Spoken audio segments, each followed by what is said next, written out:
Hey everybody, it's Amanda. And Rick. And Rick. It's time for our evening Bible Yes. study. I still have my apron on. I forgot to take it off, but that's okay. You That's guys all don't right. mind, do you? You're fine. All right. We are, Lord willing, going to finish 1 Samuel chapter 14 today. Mm-hmm. And hello. Hello, Maureen. I'm just going to share the links. We'll get started in just a moment. I'm back. Yes, he's finally over his whole reaction.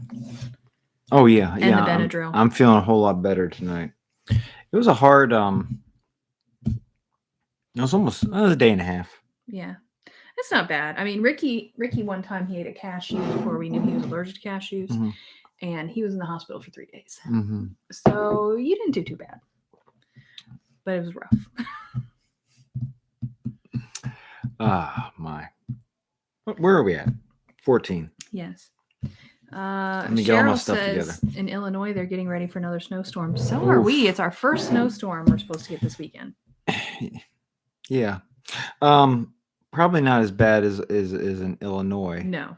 But for our little area, they're expecting pretty bad snow. Well, we're in the mountains, so. And yeah, but where we are, foothills are more foothills, and although I would not dare say we'll get more snow than you, but people here just aren't ready for snow.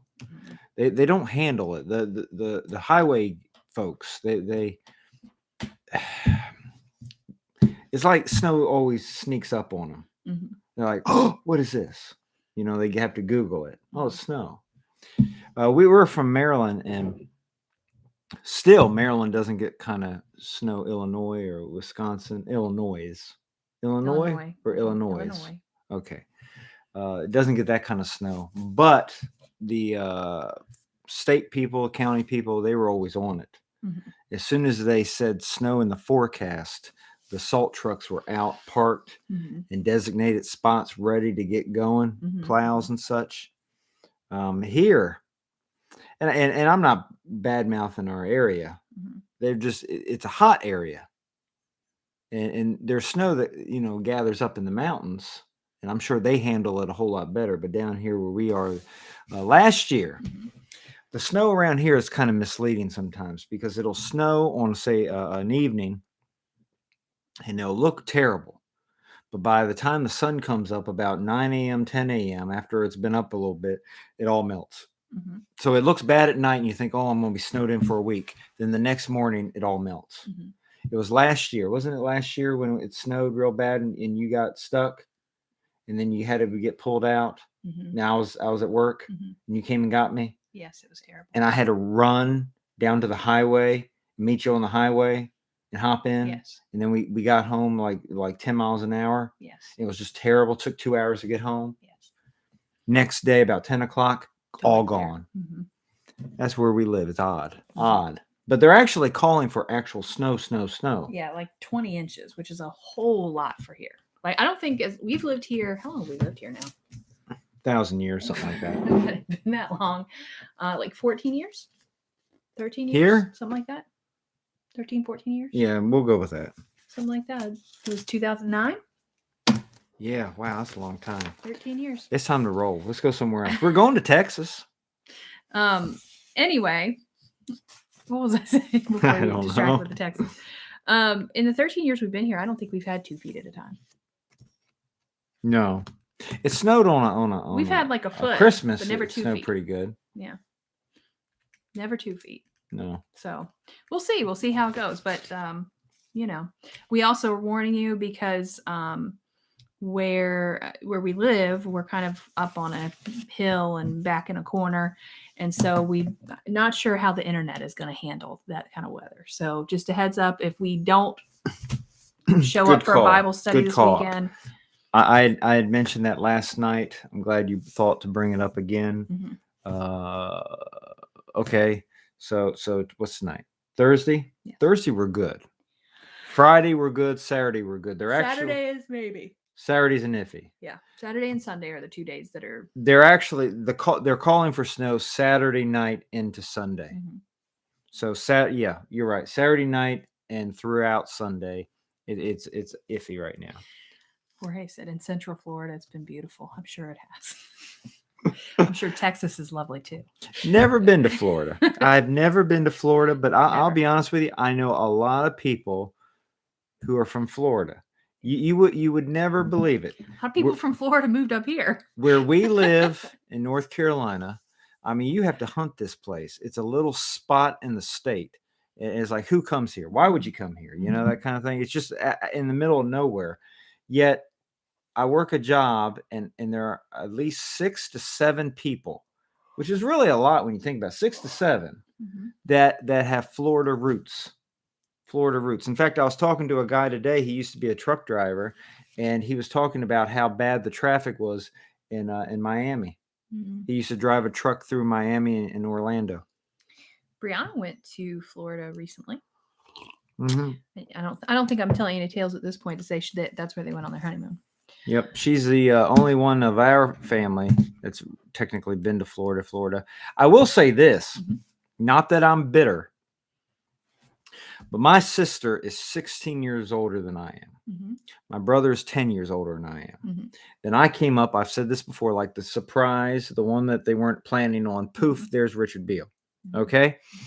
So my family, talking about my mom, my dad, my brother, and sister, they had a little clique before I came along.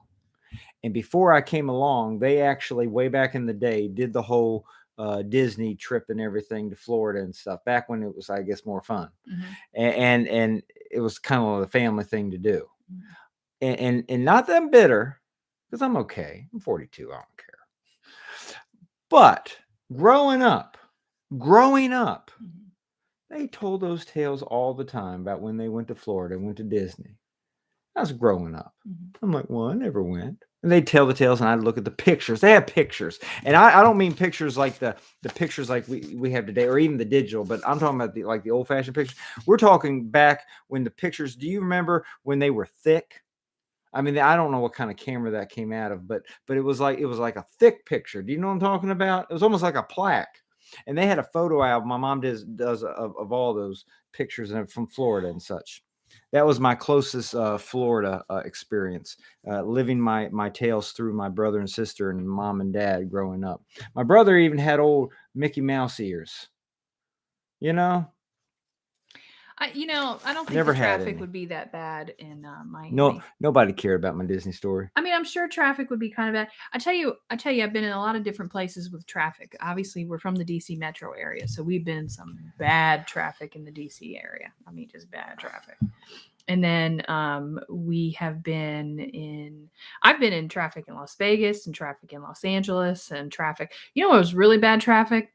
Atlanta, Georgia. You remember when we were in Atlanta? It was that was rough. Los Angeles was pretty bad too. Never been in New York traffic, but I imagine it's pretty similar to either LA or DC. There's pretty bad. So I'm fine with driving. I'm a city driver like no other. I will get within inches of a car. I'm good. But I remember Atlanta. That was tough. There is traffic everywhere. When we left here and went to see Ricky when he got married in Wisconsin, I think in that entire trip from North Carolina to Wisconsin, the only tough part that kind of stressed me out was Indianapolis. Yeah. And that's when everybody started. It was like one of those. That was because of the roads. I know, that's what I'm saying, but it's one of those ones where like there's 1,000 roads. Yeah. And at one spot, they all merge into one. Yeah, it was like Northern Virginia. Yeah, and it's dividing the quick and the dead there, you know? Yeah, that's a rough spot. Anyway. Indianapolis. Am I saying it right? Indianapolis. The home of the Colts. Yeah, I drove in Detroit. I'm glad you bring it up. You drove in Chicago. Chicago. Rick drove around Chicago. Chicago. You can't get it out of me once it's in me. No. Chicago. I'm one of them Chicago guys from way back. Yeah, it's funny. We have been to a lot of different cities. I'm gonna be honest with you. Chicago. I don't really think about it, but we're well traveled. When I drive, I like to know the road ahead of time, and I don't get comfortable when I'm driving a road until I've driven it 1,000 times, and then I'm fairly comfortable. I don't like driving new places, and so there I am with a rental car, leaving a Chicago airport. Okay, And all I want is for everything to be as nice and easy, just a Oh, quick yeah. whoosh and done. I don't like rental cars. They alone stress me out. Okay, it's like you know what I mean. I know what you're talking about. Or The Rock. Tell your story quickly because we're already at 10 Oh minutes. no, I know I'm gonna lose y'all. We'll go to the Bible. Rental car. You follow. A lot of We're you in a have had rental rental car. cars. It's stressful. It's not your car. Moving We on. leave the airport. We're not talking about an hour or 2 hours down the road. We leave the airport. 2-3 minutes later, I can still see the airport in the rear view mirror, and a rock the size of my fist flies and smacks the windshield. The guy We literally thought it was going to come through the windshield. It the was g- so big, like you could see it coming. And this was after the guy at God's the grace. desk had already given us our lecture about if there's one scratch, if there's one thing wrong with this car, we want They're coming for blood. we want your blood and your first child, and boom, as soon as we leave the airport, a rock. And you know what? But It was God's God's grace. good. It didn't do a thing to that windshield. And I'm telling you, I really thought it was going to come through it. That's the Lord. That was the Lord. Because I'll tell you what, we have had cracked windshields before, where something as small is the Just like a smallest little pebble Mhm. will crack it. Mhm. This sucker was a softball size. It was huge. I don't think it was a softball size, but it was big. Softball size, and when it hit, it shattered into dust. It didn't shatter. That's how I remember it. Let's get back to the Bible. Let's get back to the word of truth. You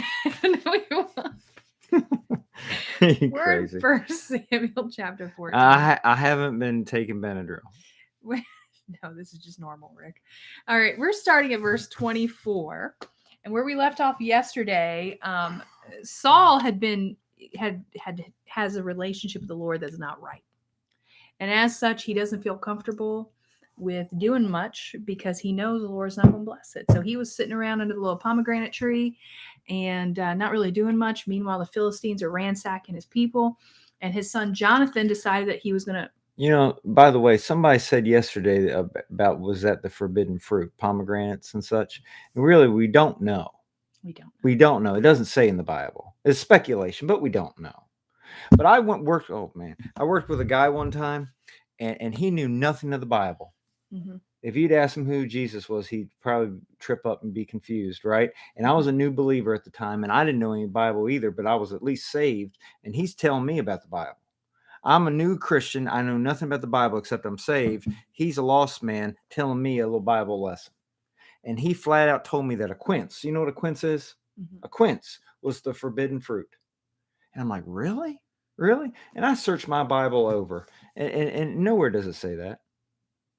Anyway, that was just a little extra. It's going to be a night, you guys. I hope you're ready for this. Now I'm quiet down. You do your little overview. Anyway, so Jonathan decided that he was going to take matters into his own hands, and he was going to, see if maybe the Lord would bless. And he decided, him and his armor bearer, to go and see what would happen with the Philistines. And they kind of had this idea that if the people called them over, then the Lord was going to bless what they were doing, and they were just going to go. So that's what happened. And the Lord did bless. And what ended up happening was the Philistines ended up fighting each other. And of course, once the Israelites figured out what was going on, they jumped in on it and they won this great victory. And it was because of Jonathan and his faith. Mm-hmm. So that is essentially where we're going to pick up today, in verse 24. So I'm going to read verse 24 to the end of the chapter. And then we will see what happens, how Saul handles this. And I think it's going to be very interesting. So you ready? Yes, dear. Hopefully we're 15 minutes in. All right. Really? Yeah. 1 Samuel 14, starting at verse 1. If this is your first time here, this doesn't usually happen. I apologize. What were we talking about? Anyway. Goodness. 1 Samuel 14, starting at verse 24. It says, "And the men of Israel were distressed that day. For Saul had adjured the people, saying, 'Cursed be the man that eateth any food until evening, that I may be avenged of mine enemies.' So none of the people tasted any food. And all they of the land came to a wood, and there was honey upon the ground. And when the people were come into the wood, behold, the honey dropped. But no man put his hand to his mouth, for the people feared the oath. But Jonathan heard not when his father charged the people with the oath. Wherefore he put forth the end of the rod that was in his hand, and dipped it in an honeycomb, and put his hand to his mouth, and his eyes were enlightened. Then answered one of the people and said, Thy father straitly charged the people with an oath, saying, Cursed be the man that eateth any food this day. And the people were faint. Then said Jonathan, My father hath troubled the land. See, I pray you, how mine eyes have been enlightened because I tasted a little of this honey. How much more if haply the people had eaten freely today of the spoil of their enemies which they found? For had there not been now a much greater slaughter among the Philistines? And they smote the Philistines that day from Michmash to Ajalon, and the people were very faint. And the people flew upon the spoil, and took sheep and oxen and calves, and slew them on the ground, and the people did eat them with the blood. Then they told Saul, saying, Behold, the people sin against the Lord, in that they eat with the blood. And he said, Ye have transgressed. Roll a great stone unto me this day. And Saul said, Disperse yourselves among the people, and say unto them, Bring me hither every man his ox, and every man his sheep, and slay them here, and eat, and sin not against the Lord in eating with the blood. And all the people brought every man his ox with him that night, and slew them there. And Saul built an altar unto the Lord. The same was the first altar that he built unto the Lord. And Saul said, Let us go down after the Philistines by night, and spoil them until the morning light, and let us not leave a man of them. And they said, Do whatsoever seemeth good unto thee. Then said the priest, Let us draw near hither unto God. And Saul asked counsel of God, Shall I go down after the Philistines? Wilt thou deliver them into the hand of Israel? But he answered him not that day.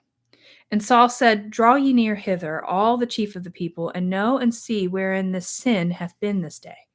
For as the Lord liveth, which saveth Israel, though it be in Jonathan my son, he shall surely die. But there was not a man among the people that answered him. Then said he unto all Israel, Be ye on one side, and I and Jonathan my son will be on the other side. And the people said unto Saul, Do what seemeth good unto thee. Therefore Saul said unto the Lord God of Israel, Give a perfect lot.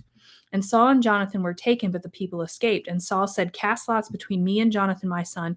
And Jonathan was taken. Then Saul said to Jonathan, Tell me what thou hast done. And Jonathan told him and said, I did but taste a little honey with the end of the rod that was in my hand, and lo, I must die. And Saul answered, God do so and more also. And for thou shalt surely die, Jonathan. And the people said unto Saul, Shall Jonathan die, who hath wrought this great salvation in Israel? God forbid. As the Lord liveth, there shall not one hair of his head fall to the ground, for he hath wrought with God this day. So the people rescued Jonathan that he died not. Then Saul went up from following the Philistines, and the Philistines went to their own place. So Saul took the kingdom over Israel, and fought against all his enemies on every side, against Moab, and against the children of Ammon, and against Edom, and against the kings of Zobah, and against the Philistines. And whithersoever he turned himself, he vexed them. And he gathered an host, and smote the Amalekites, and delivered Israel out of the hands of them that spoiled them. Now the sons of Saul were Jonathan, and Ishui, and Malchishua. And the names of his two daughters were these: the name of the firstborn, Merab, and the name of the younger, Michal. And the name of Saul's wife was Ahinoam, the daughter of Ahimaaz. And the name of the captain of his host was Abner, the son of Ner, Saul's uncle. And Kish was the father of Saul, and Ner, the father of Abner, was the son of Abiel. And there was sore war against the Philistines all the days of Saul. And when Saul saw any strong man or any valiant man, he took him unto him. Okay, so it's kind of a long story there, but here's what happened. Saul, again, without thinking, without consulting the Lord, without really any reason at all, just decided that he was going to make this vow, this commitment, that anybody who ate anything all day would be cursed, would die. And the people were very scared of it, and so they weren't eating anything. But Jonathan hadn't heard anything about it.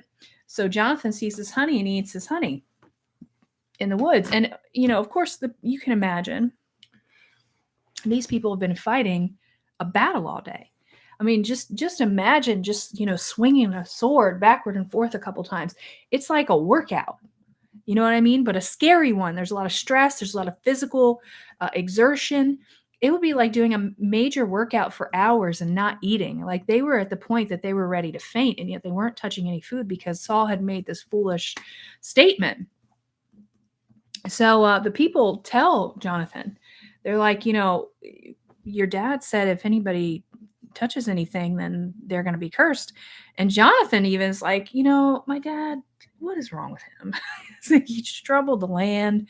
Look at me. I'm better because I've had a little honey. He's like, how much better would it have been if the people had eaten something and they were doing this battle? We probably would have, beat more Philistines. So, of course, because the people were so hungry because of this foolish vow, what happens is they get to the point of starvation. And as they're going out and defeating the Philistines, they are starving. They're literally killing animals and eating them without cooking them, bloody in the field. Like that, it's gotten that bad because Saul made this foolish statement. So he sees the wrong in that. And he is like, okay, well, that's not good. How about we get a stone out here and we, have everybody bring something and we'll have a big, cookout. Maybe that's a way to put it. He calls it an altar. He basically says, listen, don't eat any more blood in the field. That's not good. And it's not good. He's like, let's just cook it here. We'll sacrifice to the Lord. We'll eat it here. And that way you don't have to be worried about being wrong before the Lord. Of course, now he's trying to get caught up, right? So, of course, Saul wants to go defeat the Philistines. And so he seeks counsel of the Lord. The Lord doesn't answer him. So he assumes something's wrong. And he's like, yeah, I know what it was. It was Jonathan. Something's going on with Jonathan. He asked Jonathan about it. And he says, yeah, I had some honey. And he's like, you know what? You're going to die. So the people then, I'm trying to give you the short version. The people pretty much stand in the way of that. They say, you know what? The Lord has really used Jonathan today. And you cannot touch a single hair on his head. And so the people are the ones who stand between Saul and Jonathan and do not allow Saul to kill him. The Lord, however, does give Saul some victories. There's this whole section where he talks about how Saul then takes over the kingdom. He fights against all of his enemies. He does all these things. It names his family. He talks about all the people who are with him. And then, of course, it tells that there was always this war with the Philistines all the days of Saul. And Saul, of course, anytime he sees any strong man or valiant man, he takes him to himself. And I don't know if you notice the kind of theme that goes along here, but ultimately all of this is, I think, largely about Saul's selfishness, right? One of the things he said right at the beginning in verse 24, he's like, cursed be the man that eateth any food until evening, that I may be avenged of mine enemies. It's all about him. He's still not really doing anything for the Lord's glory. He's really all about him. Even when he's trying to do right, it's really just because he wants God's blessing on his life, not because he actually just wants to do right. You know what I mean? Not that he loves the Lord and wants to, be right with him. He just doesn't want anything ugly happening to him. The Lord's not fooled by that.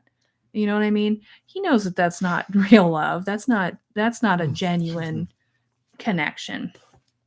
So anyway, a lot of this is about Saul's selfishness. Like I said, next chapter, we're really going to hear more about that. But in this case, you can see how his foolishness really hurts his people and almost leads to his own son's death.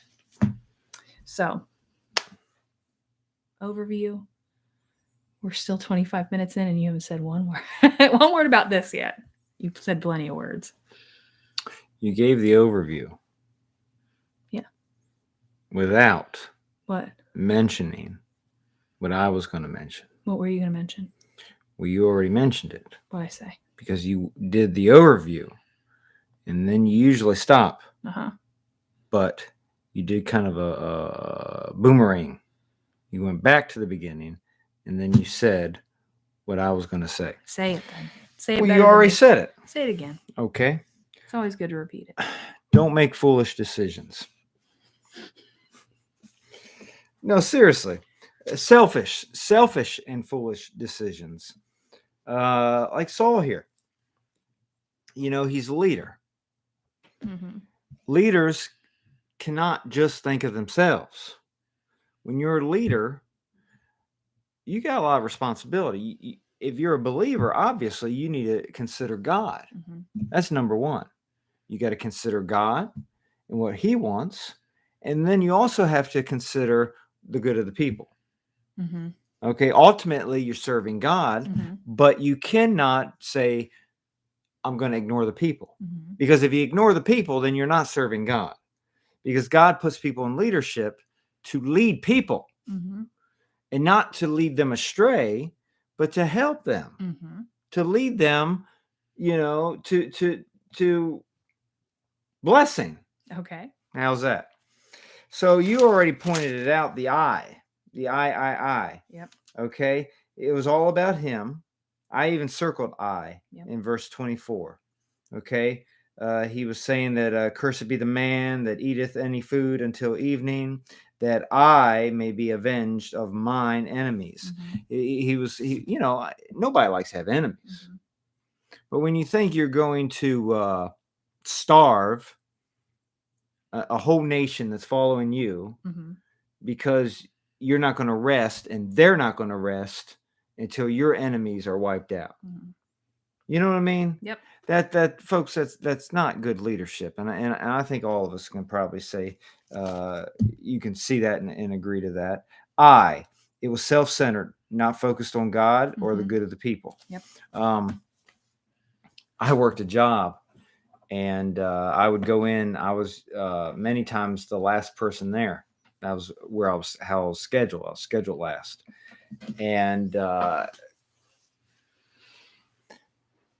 I'd always worked jobs before where you take your like lunch shift and you kind of do it systematically. Not everybody goes at once. I know some jobs are like that, but the jobs that I've worked, everyone goes at different times, and usually it's very designated.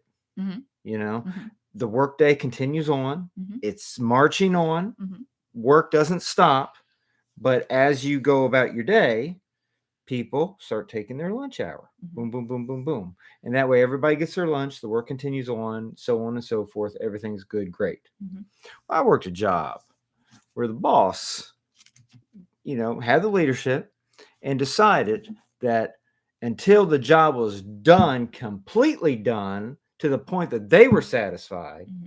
no one was going to lunch. Mm-hmm. And you can say, well, that's the boss's decision there. But here's the problem. I was the last one there.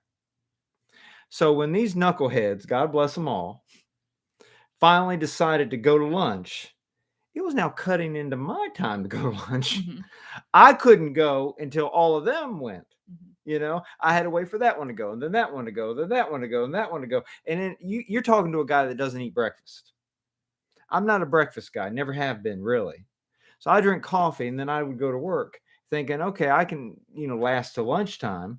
But my lunchtime, was getting pushed almost to dinner time, which I mean dinner time like the evening meal, not the southern lunch meal, but you Yeah. know what I mean, like, pushed up.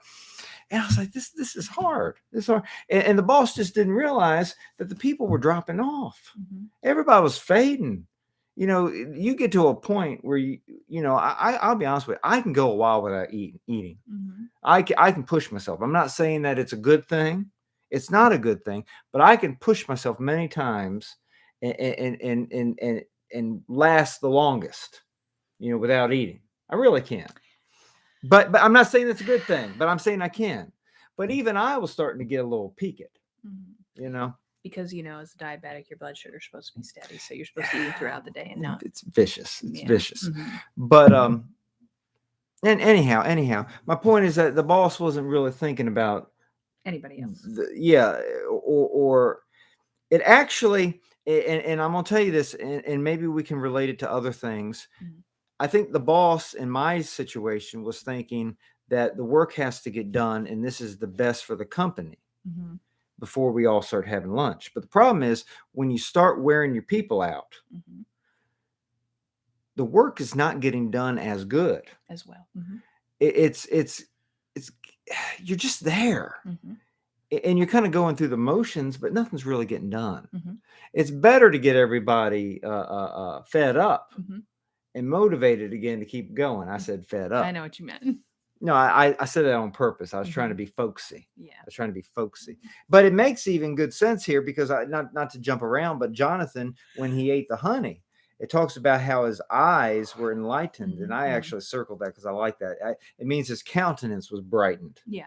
Okay. Yeah. Have you ever been so hungry that you eat and then all of a sudden you can almost feel immediately strength is Yeah. restored? I used to say this to the wife, and I don't ask you, and I don't know if what it is. You'll say it was I was missing iron or something or other, but I would go through. I dropped a lot of weight at one point in my life, and it was actually not too many years ago. I went from about 200 to 140. Believe it or not, I dropped about 60 pounds in a year. I did. All right, You stopped foolishly, but I eating did. chips. Yeah, and fries. Mhm. And well, anyway, Men. my vitamins went like this, whoosh, and it Mhm. wasn't a good thing. No. And I actually lost a lot of muscle. Mhm. I've gotten it back. I've actually feel like I'm a lot stronger now than I Mhm. was then. But I went through a really weak phase, Mhm. really weak. Mhm. And I remember I'd go out and I'd just get a hamburger. And you know, I wasn't getting like 10 hamburgers because I was like 140. My stomach shrunk. I couldn't eat that much. But just one big thick burger, I told my wife I could feel it in my eyes. It's so funny that he says his eyes were enlightened because I actually experienced that. Mhm. I say, you know, fish wouldn't do it. Chicken wouldn't do it. But I'd eat a hamburger, and all of a sudden, my eyes, I could see. My eyes were enlightened. My Mhm. countenance was restored. What do you think? That's true. Don't starve people. You know, I tell you this, I'm talking to a lot of people, and you probably want to get a lot done. Mhm. I don't think I'm talking to lazy people. I'm talking to people that you have a lot of responsibilities or you have a lot on your to-do list and you want to get stuff done. Take care of yourself. Mhm. The Bible does talk about exercise, profiteth little, but the idea is that it does profit, you know, and eating good. We're stewards of our bodies, folks, and starving yourself is not good. All right, not taking good care of yourself physically is not good. You're not going to be strong spiritually if you let your body fall apart physically, you know. And I'm saying I know as years go by, you do get weaknesses here and weaknesses there. I'm not talking about natural wear and tear. Mhm. Okay, I'm talking about things that we could fix but we choose not to for maybe we get too busy, maybe we get too lazy, maybe we get to this to that, Mhm. and we just let our bodies go. And folks, we're not going to be a sharp tool that God can use Mhm. if we're not right spiritually, but also if we're not right physically. I mean, we are stewards of this temple, Mhm. okay, and we got to take care of it.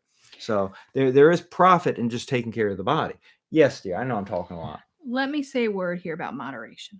Moderation. I like it. Because you're talking specifically about it in terms of your physical health, but I think there's something to be said about this that is very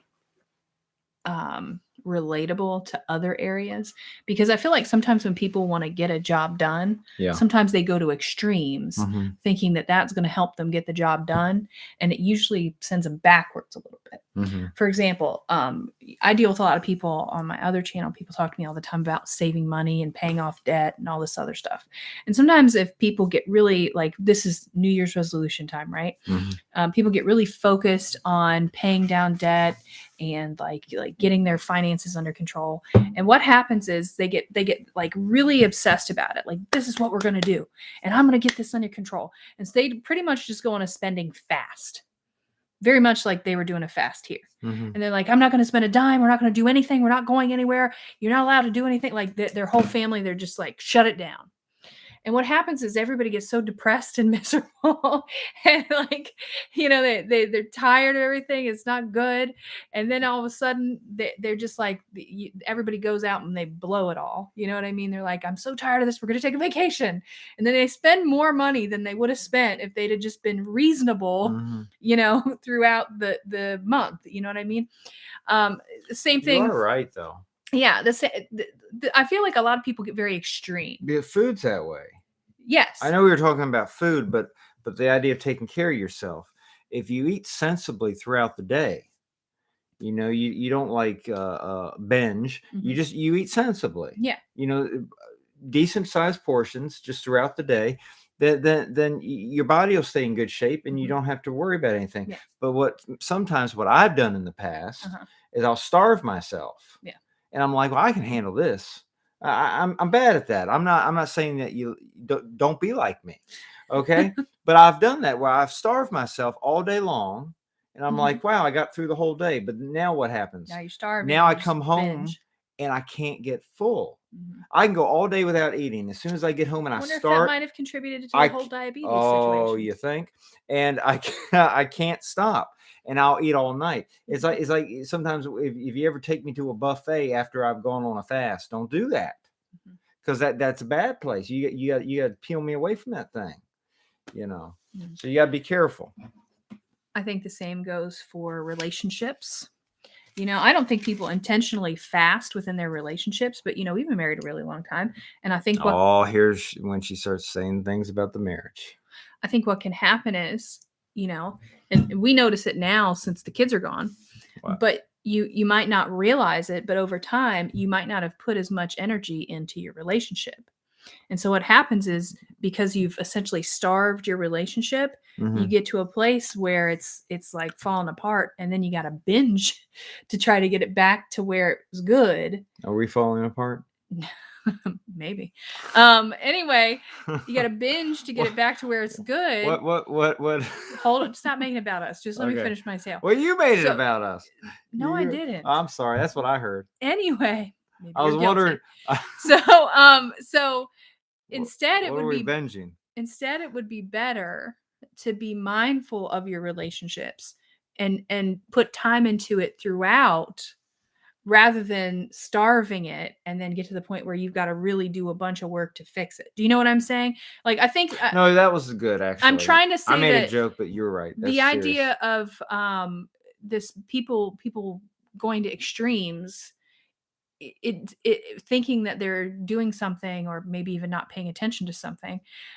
Moderation's a good one. Yeah, I think I'm glad you brought that up. The whole idea here is that rather than be extreme, we really have to make sure that in all things we are moderate. The Bible talks about moderation being a good thing. And the problem with Saul is, because it's all about him. Yeah. He's gotten in this mindset that it has to be like all or nothing. Yeah. And we've got to take that all or nothing mindset out. Anything that's good is going to take time and take moderate effort to be effective in the long term. If you're shoving everything into it, then you're probably going to fall backwards so many steps, and it'd be better if you just hadn't have done that at all. Right. I don't know if you've noticed this or not, but it's true. If you study the Bible, you'll see it.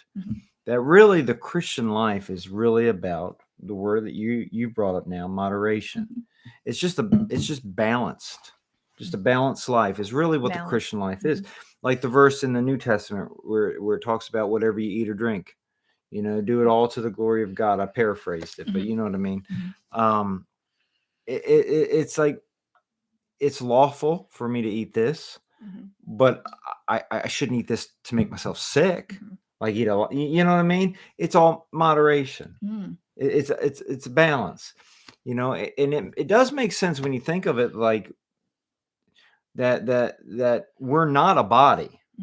We're a soul. We're a soul, and we have a body, but we're not a body. The body is a tool. It's a vessel. It's like a car. And to keep your car running right, you keep your fluids checked. You don't overfill the oil. I don't even know much about mechanics, but I know that you don't overfill it, and all the other fluids, whatever they are. The red even one. Your tires. You don't overfill your tires, they'll blow up. Exactly. Yeah.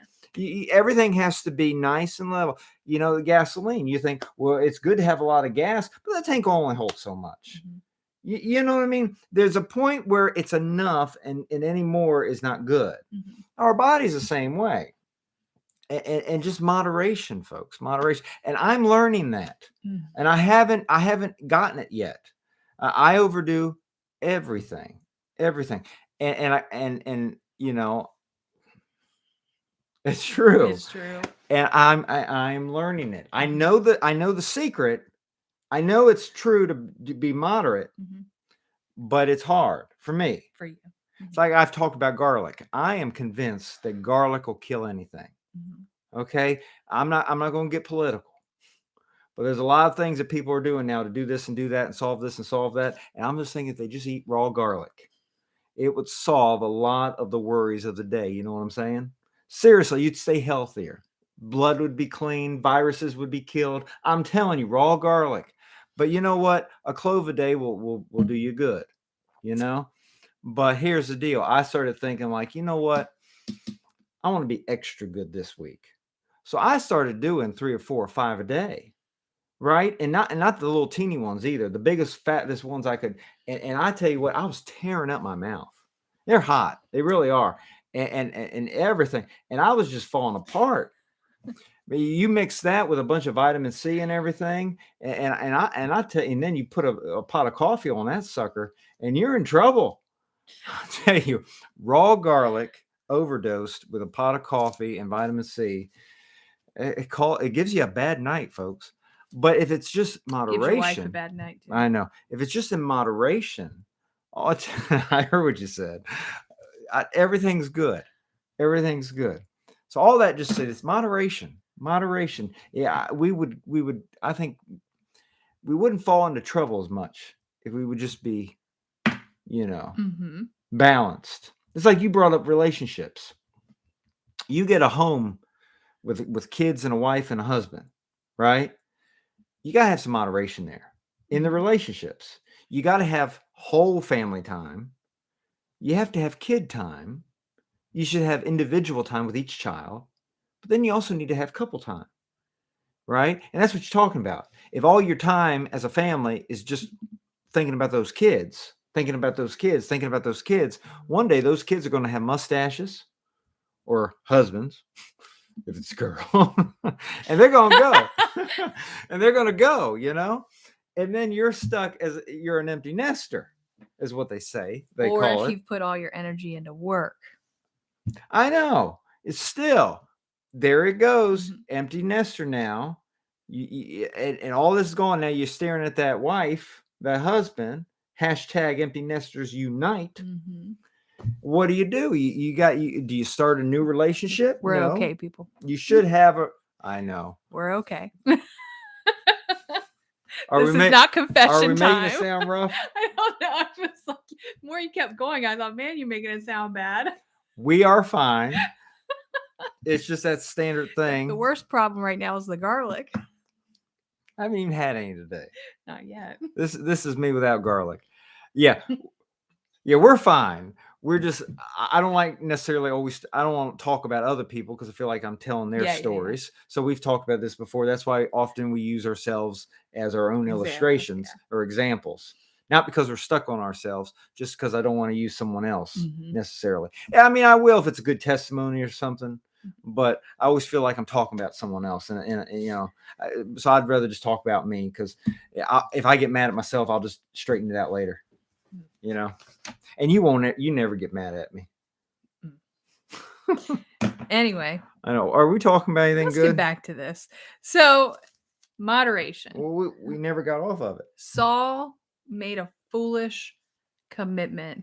Didn't think about other people, went extreme, and made a decision that was harmful to his people. Yes. Was about ready to bring the death of his son. And of course, because his son did not know about it, dipped it in the honeycomb. The people tell him. And I will say the son was not disobeying his father or not honoring his father.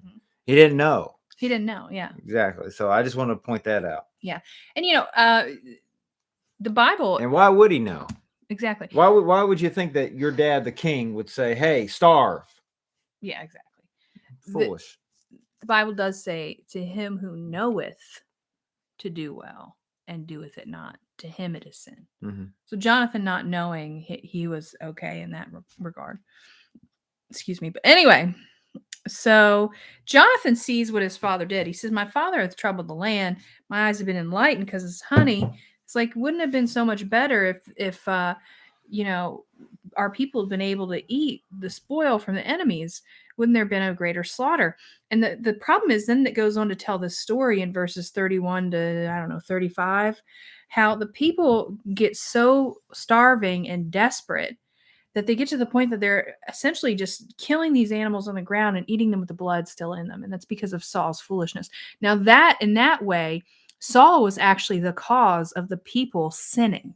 Yeah. He was actually, because of wrote that his down. foolishness, had pushed people to the point that they were breaking God's laws specifically, because they were, very well, if you were in Leviticus with us, you are not supposed to eat anything with the blood in it. So he actually pushed them to the point where they were doing something wrong. Now, Saul, of course, knows that this is wrong. He knows that he's got to be right with the Lord if he's going to be successful. He doesn't really care about the Lord. He just knows that. And so he says, y'all have transgressed, bring a stone to me. Everybody go get yourself your ox or sheep, and don't sin before the Lord and eat in the blood. And the people bring that ox, they slew them, they put them on the altar.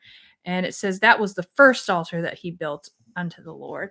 And the whole idea is that, he's on the surface trying to make it right, but his heart really isn't in making it right. And you can tell that because of all the decisions that he's been making. He's not, up until this point, he's not really consulting the Lord. He's happy. The Lord did not tell him, Saul, I don't want any man to not eat until this is one. You know what I mean? Because then the Lord would have sustained the people. No, Saul makes this foolishness without consulting the Lord. He pushes the people to the point that they're sinning. And then he's trying to, put a Band-Aid on the situation and make it look like he's doing right.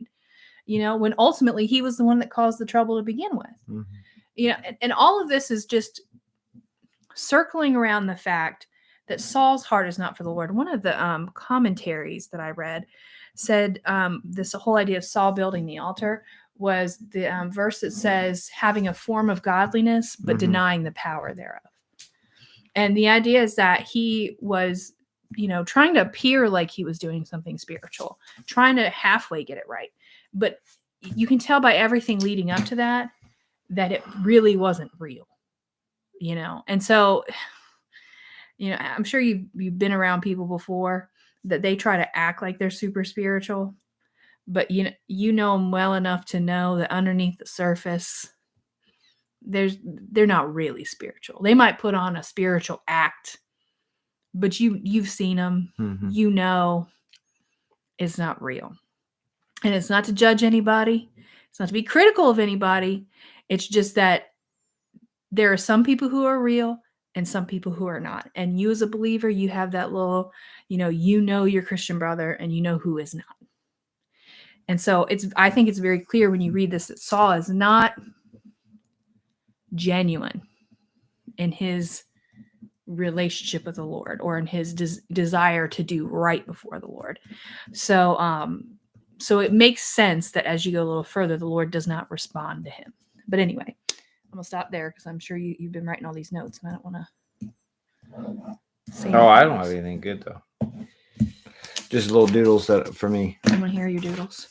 When I say nothing good, I mean nothing necessarily that goes along with what we're talking about. Just little thoughts I had. Mm-hmm. Relating to what you were just talking about with the blood, I did write down, don't cause people to stumble into sin. Mm-hmm. We all have some form of leadership. Mm-hmm. Even if you don't have a position title, mm-hmm.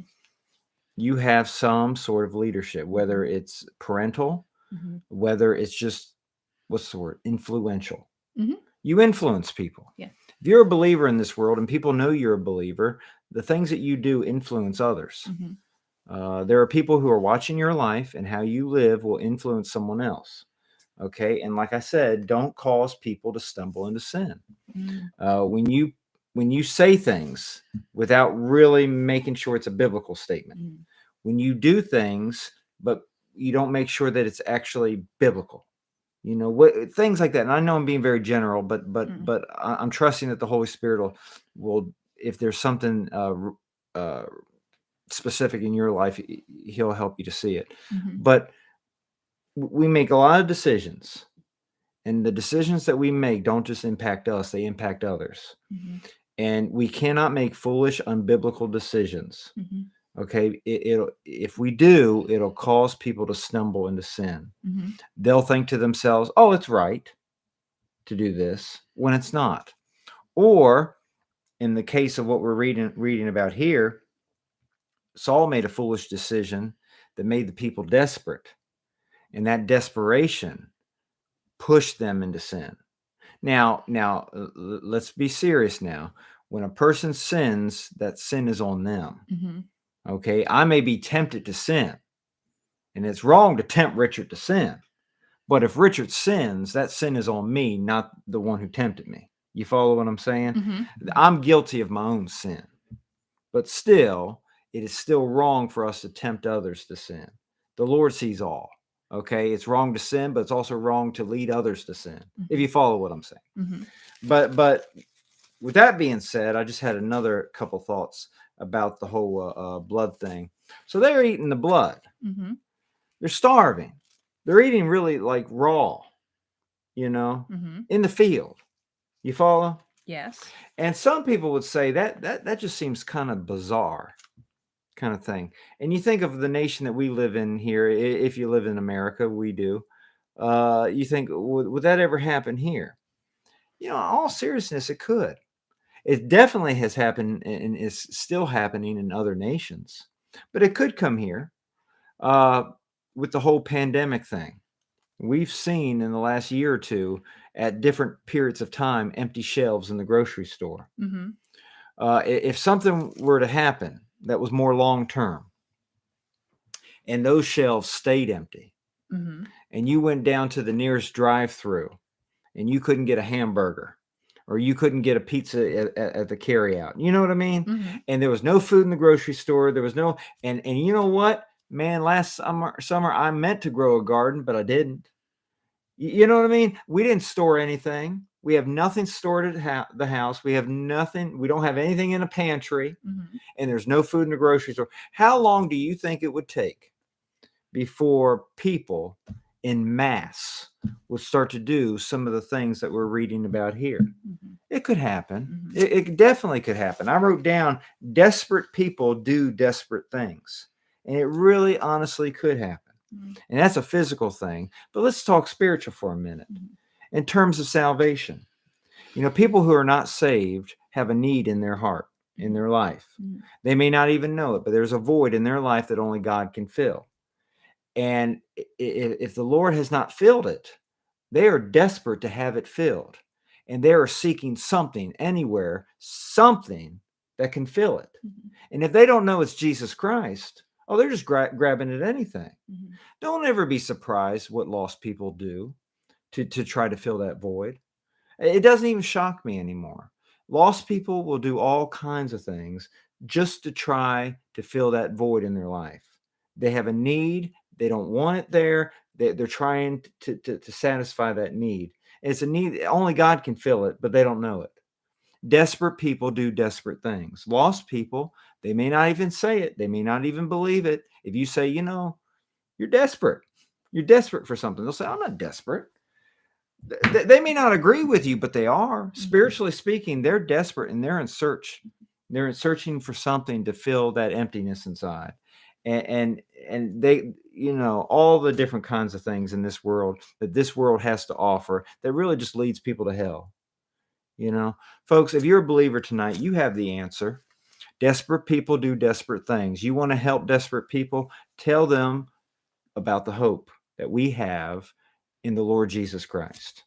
Okay, redeeming the times, for the days are evil. You want to redeem the times and help the desperation in this world. Share Jesus Christ with people. That's my little salvation evangelism push. Kelly said sushi and steak tartare. Yeah, I know people eat raw things, but it's not biblically correct. Yeah. And if you put it on my table here, I'd push that right off. You know what I mean? Yeah, and the Lord meant that for people's good. He's trying to. We talked about this. The nearest I ever come to eating raw is when I eat tuna out of the can. That's the closest I ever come. Well, it's already been heated because it's been packed. And I put Old Bay on it, but to mask the flavor. I will say that if you didn't go through Leviticus with us, you should definitely go back and look at the Leviticus study, because we talked about how it was God's health book. And you can see how when you go through the law that everything that the Lord said, he really meant it for the good of his people. And it's just so very clear when you go through it, I think. But anyway, Jennifer said the people are just taking things from Walgreens and walking out, happening now in California, at least. Yeah. I mean, you push people to desperation and they're going to do desperate things. And you really have to,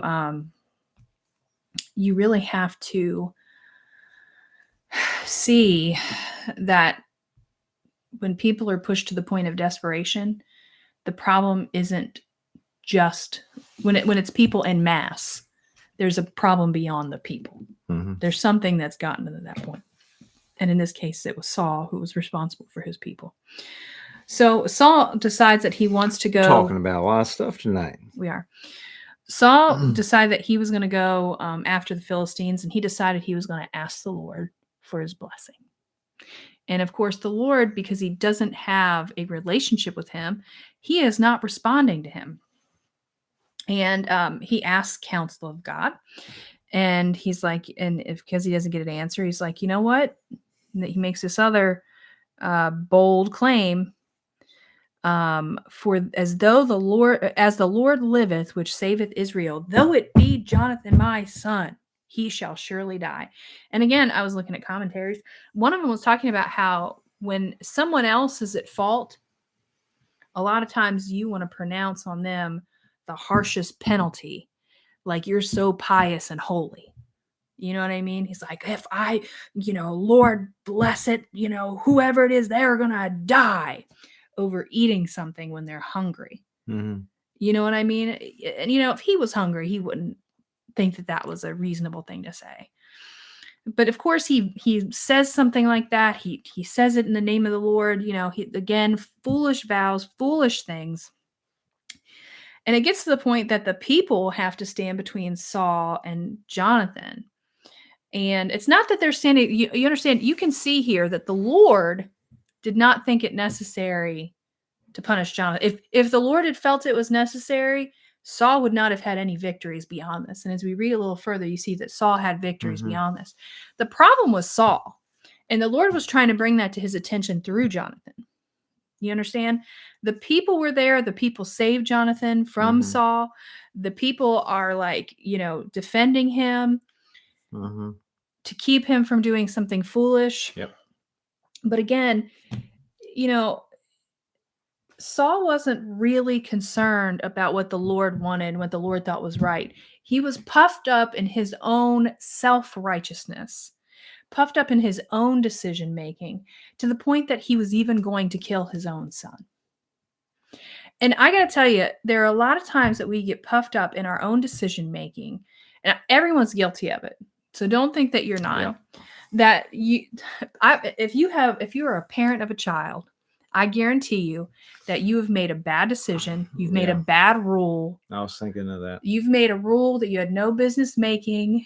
Nobody's touching the cookies or they're going to get spanked. It's not really a spank-worthy punishment. But, everybody's, you get so upset and you just say something ridiculous. And then all of a sudden something happens and somebody touches a cookie. And then it's like, you got to keep your word or not. And it's like, sometimes you really just got to back your little self up and get yourself right with the Lord and really consider what's really right, what's really wrong, where you have failed, and get yourself right before the Lord. You know what I'm saying? And I feel like any parent has done this at some point. You went off the end and you had to get it right. You had to get yourself straight. But this was in such a more permanent, broad sense. He was literally going to kill his son rather than admit that he was wrong in making this whole thing.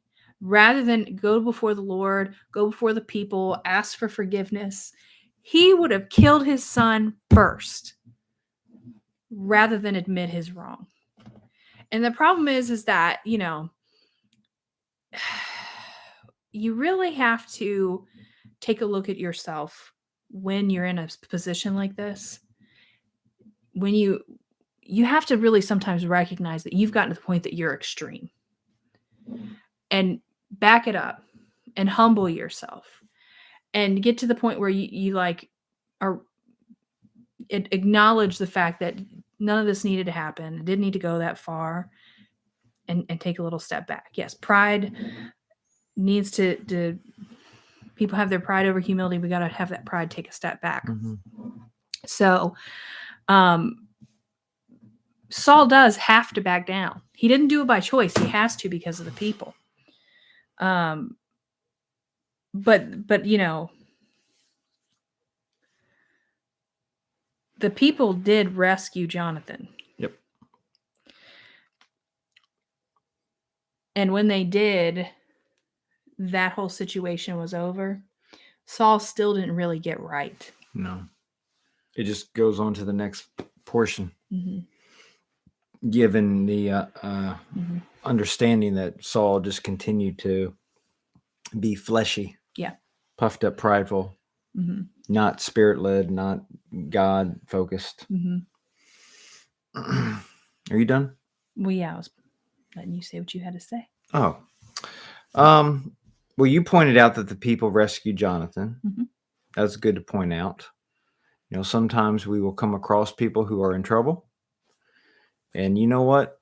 Sometimes you'll have an opportunity to really stretch out a hand and help somebody. We talk about spiritually all the time, but it may be physical help. Mm-hmm. Go to someone's aid, and that'd be a wonderful thing. And if you ever have those opportunities, I hope you don't pass them up. We want people to help us, so we need to be willing to help others.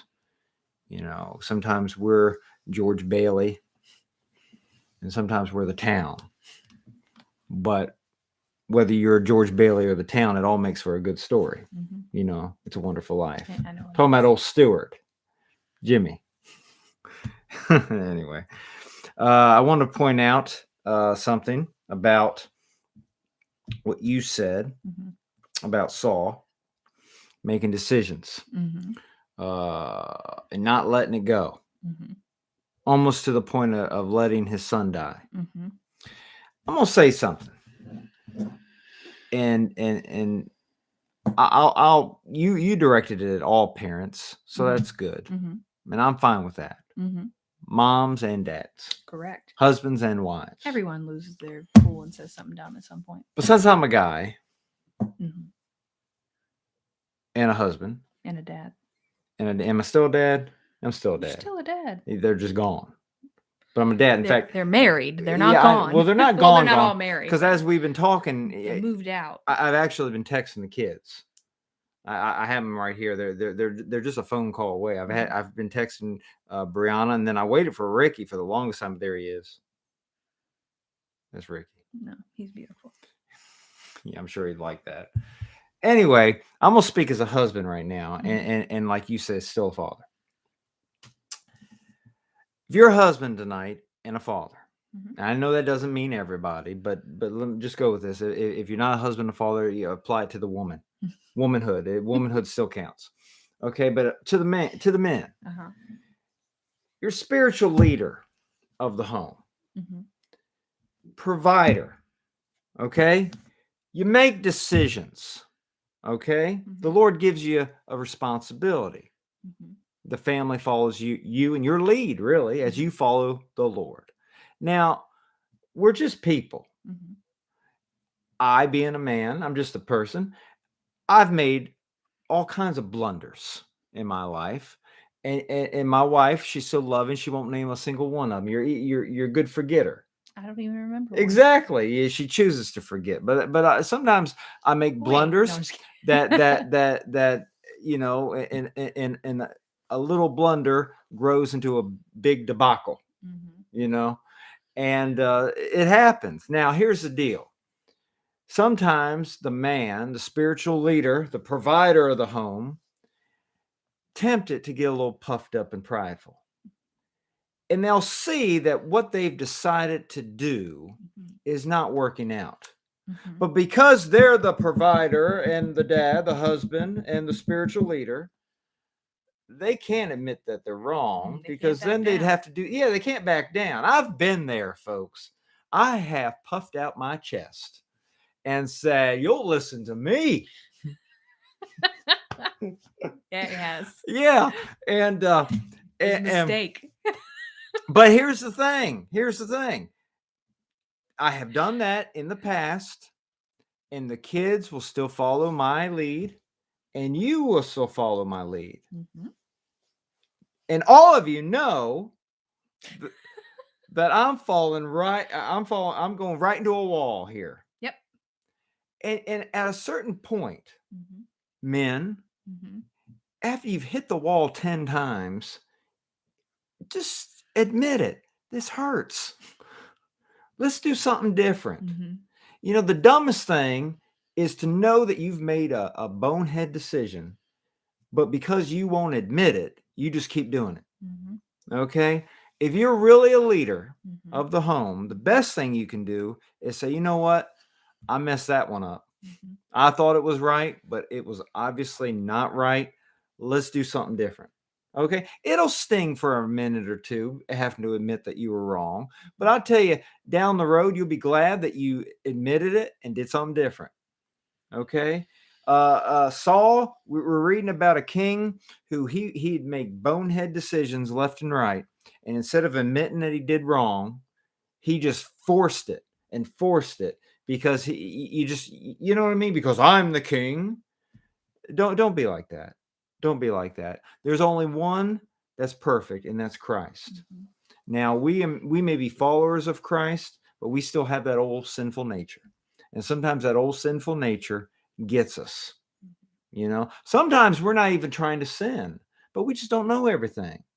And sometimes in our own simple, what's the word, finite Mhm. minds, we don't have a mind like God. We're not, our mind is not infinite. We don't know everything. Mhm. And sometimes we just make mistakes, Mhm. just, without any intent of harm. Mhm.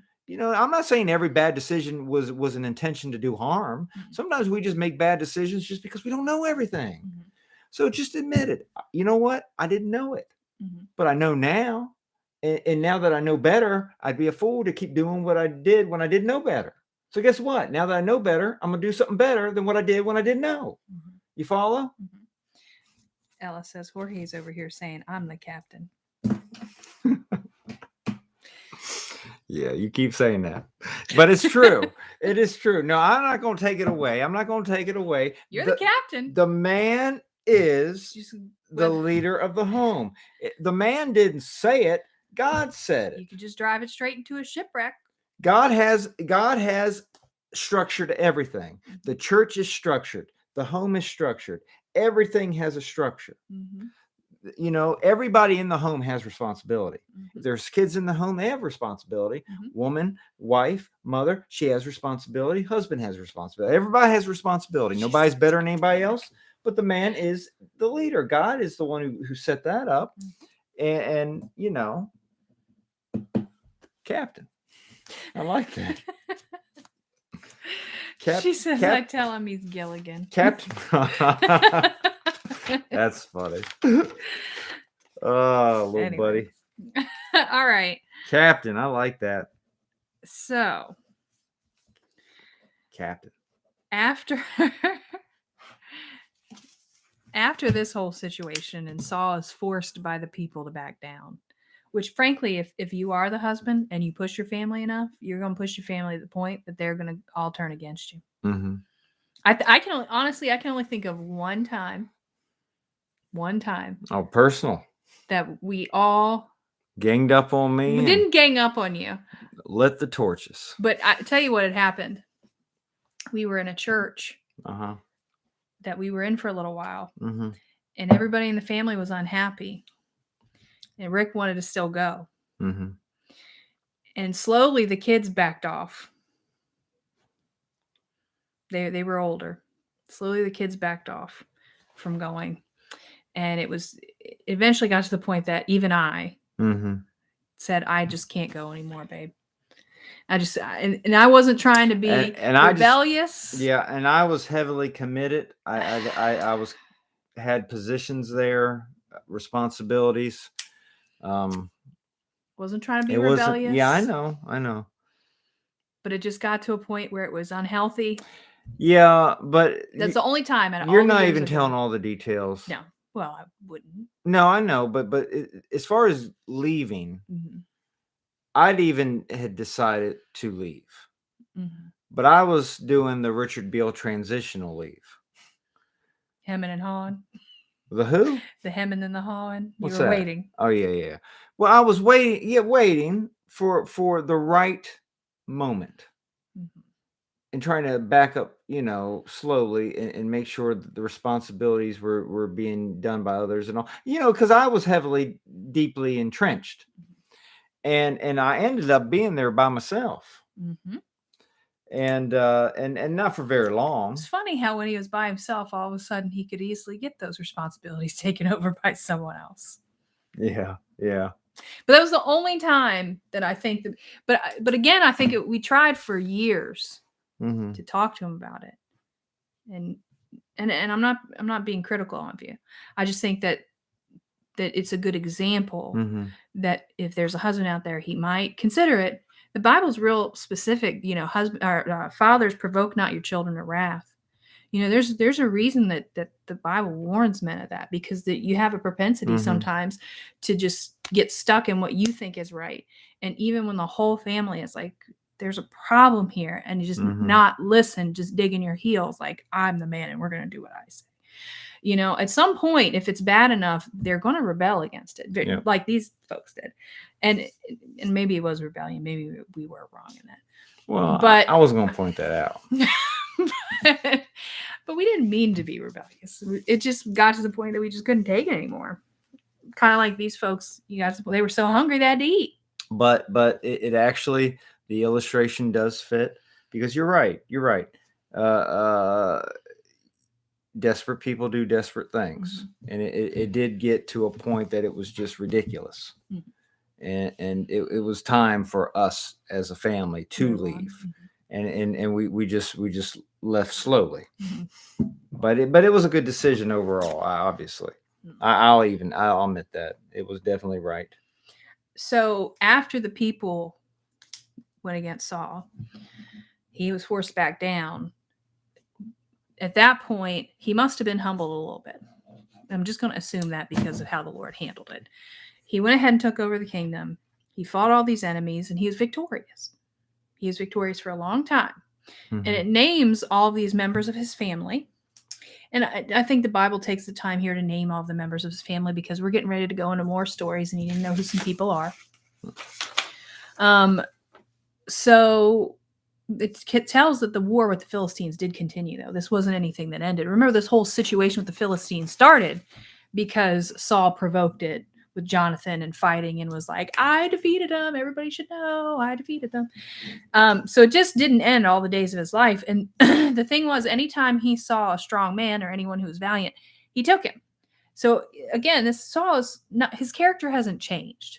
We're ending the chapter with his character has not changed. He is still a selfish man. Yes, he's been humbled a little bit. Yes, it took the point of his son almost dying. He's had a little forced humility, but he really hasn't changed. He's still arrogant. He's still selfish, and he's still going to do whatever it is he wants, regardless of what anybody else says. And so that's where we end the chapter, before we roll in the next chapter, where Saul really runs into some trouble. I'm done. Oh, well, okay. Ready to pray? Well, that's it for this chapter. So he really wrote down Captain. I did write down Captain. I like that. Big letters. I've never referred to myself as the Captain. He looks like he's going to hang it up somewhere and say Captain. Do you go by your last name or your first name? Captain Richard, Captain Rick, Captain Beale. The only captain I could think of is Captain Jack Sparrow, so it would be Captain Rick Beale. I'm not a pirate. I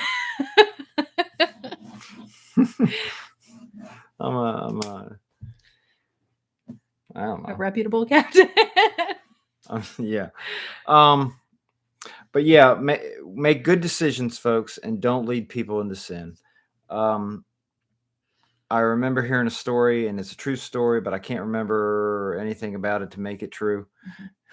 Did you hear that? I just remember brief details, but it was a dad, and it was older guy, older dad, middle-aged dad, but he had a little kid, and they were walking in the snow, and dad taking big steps in the snow, deep snow, little kid behind him. Took a big step, took a big step, took a big step. Then he turns around and his son's following him. And, you know, the son was little, big, deep snow. So what's the son doing? He instead of making his own, you know, steps, you know, in the snow prints and falling, he just walking his dad's. So everywhere his dad stepped in the snow, the son was stepping the snow. And the dad had a moment. It's good to have a moment sometimes if it's a good moment. And he thought about where he's going, where he's leading his son, and his son is following in his footsteps. And he just had a prayerful moment that he didn't want to lead his son astray down a bad path, but he wanted to lead him to a path of, you know, godliness and knowing the Lord and following the Lord and such. So all that to say this, that we do lead people. You may have no position, no title, you know, to speak of. You may be a captain, but you might not be. But you know what? We all influence somebody. Every Christian on this earth is influencing somebody. Now, it could be good influence or bad influence. If you're living for the Lord and putting the Lord first and letting your light shine, that's good influence. If you're not, if you're running from the Lord like a Jonah, you're influencing people, but it's a bad influence. You're influencing people like a Saul. Influence people like a David, when David was not honoring David, but when he was a man after God's own heart. We're getting to David. Even when he was honoring, he was after God's heart. True. Yeah, he made mistakes, but the reason why the Lord loved him so much because he got right. He always was really about God's heart. Because we all make mistakes, folks, and we all sin. Yes. But the key is that you don't stay in that sin, but you get right. I might be talking to people tonight, and you've gotten into sin. It's wrong to stay in sin. You should get right. Okay, we all stumble, but, you know, get right with the Lord. Don't stay in that shape. So anyhow, I'm going to ramble. Oh, we're over an hour. Yeah. Let's pray. Lord, thank you for tonight. And Lord, we talked about a lot tonight. I can't even remember everything. But Lord, I pray that you would help us to make good decisions, God-honoring decisions, decisions that honor you, that lead others to do right. Help us to lead others to you by our words, what we say, but also by our actions and what we do. Lord, I just pray that you would just be glorified by everything in our lives. Help us to truly live for you. We love you tonight. We praise your name. In Christ's name, amen. Amen. Okay, that is it for this evening. Come back tomorrow, and we will be in 1 Samuel 15, and you are really going to hear how this situation with Saul turns out. It's a big one. All right, that's it. You all have a wonderful night. We'll see you next time. Bye. Good night, folks.